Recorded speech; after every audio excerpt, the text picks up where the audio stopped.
WH question for the underlined words in the sentence। দেখো আমি প্রথমটা দেখাই, বাকিগুলো তুমি বুঝতে পারবা। Last January I went to a cup ক্যাম্পুরি। দেখো একটু জাগাও। এখন দেখো আমরা এইটারে WH কোশ্চেন তৈরি করবো। WH কোশ্চেন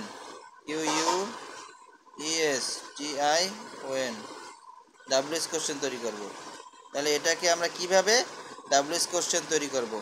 তাহলে এখানে লেখছে, তাহলে লাস্ট জানুয়ারি এর প্রশ্ন বানাইতে হইলে আমাদের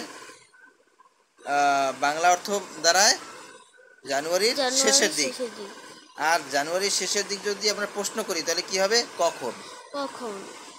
তাহলে কখনের ইংরেজি কি? হোয়েন। কখনের ইংরেজি কি? হোয়েন। আমরা সাথে সাথে তাড়াতাড়ি হোয়েন লিখে ফেলাবো, HEN হোয়েন। ঠিক আছে। এরপরে দেখো এখন আমাদের এখানে লেখা আছে হোয়েন। হোয়েনের পর কি? এখানে কোনো সেন্টেন্সে যদি am is R was were না থাকে তাহলে কি করতে হইবে? একটা অক্সিলারি ভার্ব আনতে হইবে। অক্সিলারি ভার্ব হিসেবে কোনটা আনতে হইবে? ডু অথবা ডিড। তাহলে আমরা এখানে ডিড বসাবো। ডিড বসাইলাম কেন সেটাও বুঝতে হইবে তোমার। আমি তো ডুও বসাইতে পারতাম, কেন ডু বসাইলাম না? আর ডিড কেন বসালাম?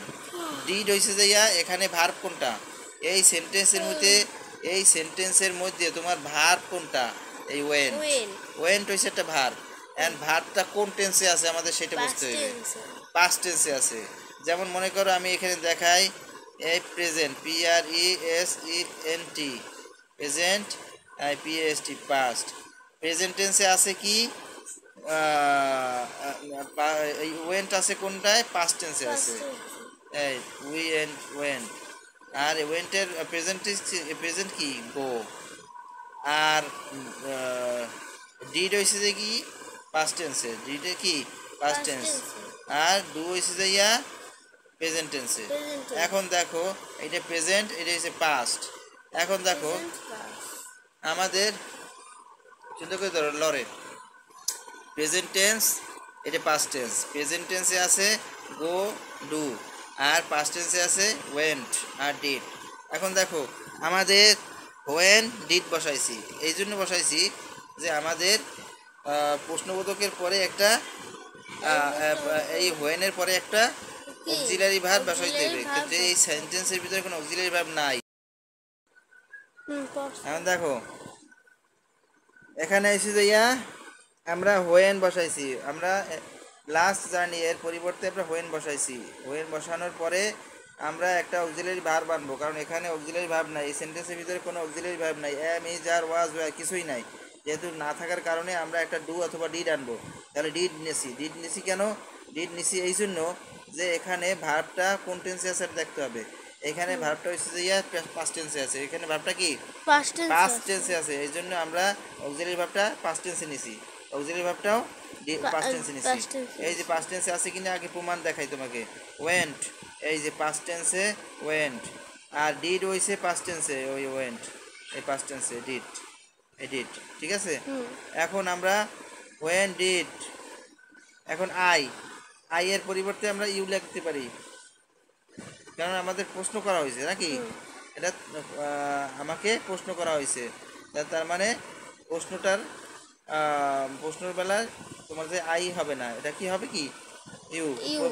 প্রশ্ন কি নিজেকে করা হয় না তোমাকে করা হয়?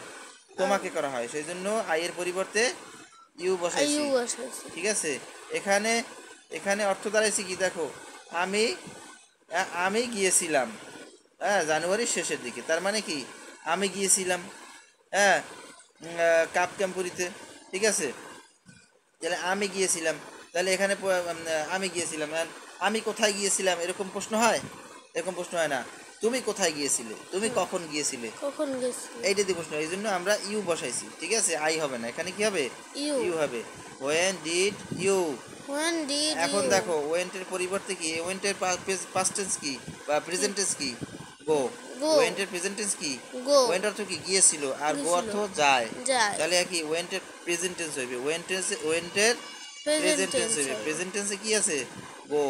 তাহলে আমরা গো লিখবো, এখানে ওয়েন্ট লিখবো না, কারণ আমরা এর পরিবর্তে পাস্ট টেন্সের পরিবর্তে এখানে আমরা একটা ডিড লিখছি। আমাদের এখানে ভার্বটা আমাদের প্রেজেন্ট টেন্সে বসাইতে হবে। বসাইতে হবে। ঠিক আছে, সেই জন্য আমরা ভার্বটা প্রেজেন্ট টেন্সে বসাইছি। আর ওয়েন্টের পাস্ট টেন্স প্রেজেন্ট টেন্স হইছে go. Go. When did you go. When did you go? ব্যাস, আমাদের মূল কাজ কিন্তু শেষ। এখন বাদবাকি যা আছে সেটা আমরা বসাই যাব। কি কি আছে? Go to Go A to a cup ক্যাম্পুরি। এই দেখো, two A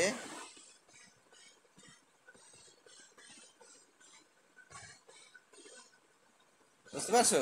whom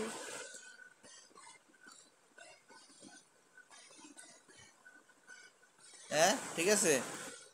did you go to a cup ক্যাম্পুরি। Cup company। বুঝতে পারছো? হুম ঠিক আছে।